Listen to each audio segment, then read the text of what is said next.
తాకట్లో ఉన్న మీ బంగారాన్ని విడిపించి ఆ రోజు ఆన్లైన్ రేటుకి కొంటాం. Sharma gold company. Betting promoters ని నిద్రపోకుండా చేస్తున్న యూట్యూబర్ నాన్వేష్ గత కొంతకాలంగా బెట్టింగ్ యాప్ ప్రమోషన్ చేస్తున్న వారి బండారం బయటపెడుతూనే ఉన్నాడు.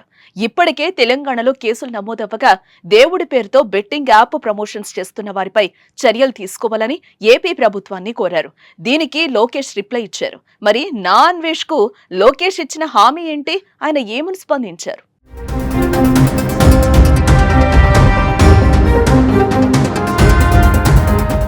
రెండు తెలుగు రాష్ట్రాల్లో ఆన్లైన్ బెట్టింగ్ యాప్లు పెరుగుతున్నాయి. ఈ యాప్ల వలన ఎంతో మంది యువత తమ జీవితాలను నాశనం చేసుకుంటున్నారు.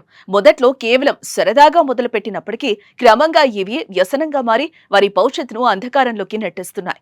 బెట్టింగ్ యాప్స్ ను బ్యాన్ చేయడంతో పాటు వాటిని ప్రమోట్ చేస్తున్న వారిపై చర్యలు తీసుకోవాలంటూ నా అన్వేష్ గత కొంతకాలంగా పోరాటం చేస్తున్నాడు.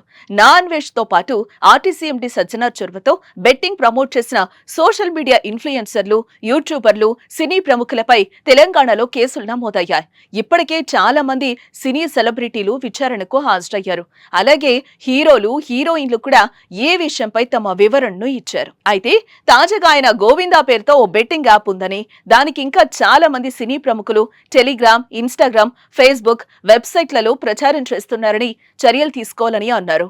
అమాయకమైన యువతను వీటి నుండి కాపాడాల్సిందిగా పవన్, లోకేష్ లను కోరారు. దేవుడి పేరుతో ఇలాంటి పనులు చేస్తున్నారని, సనాతన ధర్మం కోసం పోరాడేవారు ఈ గోవిందా బెట్టింగ్ యాప్ మీద చర్యలు తీసుకోవాలని నా అన్వేష్ సూచించారు. అతడు చేసిన ట్వీట్ కు లోకేష్ స్పందించారు.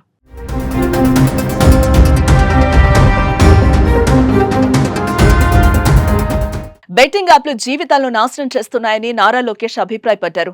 జూదానికి బానిసైన యువత నిరాశలో కూరుకుపోయిన వందలాది కన్నీటి కథలు వింటున్నారని నారా లోకేష్ ట్వీట్ చేశారు.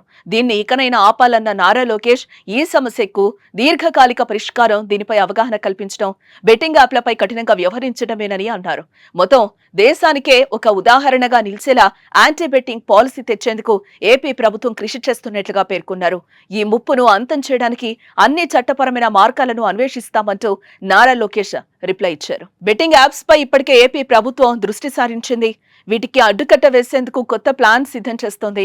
ఐటీ శాఖ సహాయంతో కొత్త సాఫ్ట్వేర్ ను తయారు చేయించి బెట్టింగ్ యాప్ డౌన్లోడ్ చేసుకోగానే సదరు ఫోన్ సమాచారం తమకు వచ్చేలా, ఆ తర్వాత ఫోన్ బ్లాక్ అయ్యేలా చర్యలు చేపడుతోంది. మరి ఇది ఎప్పటి నుంచి ప్రారంభమవుతుందో చూడాలి.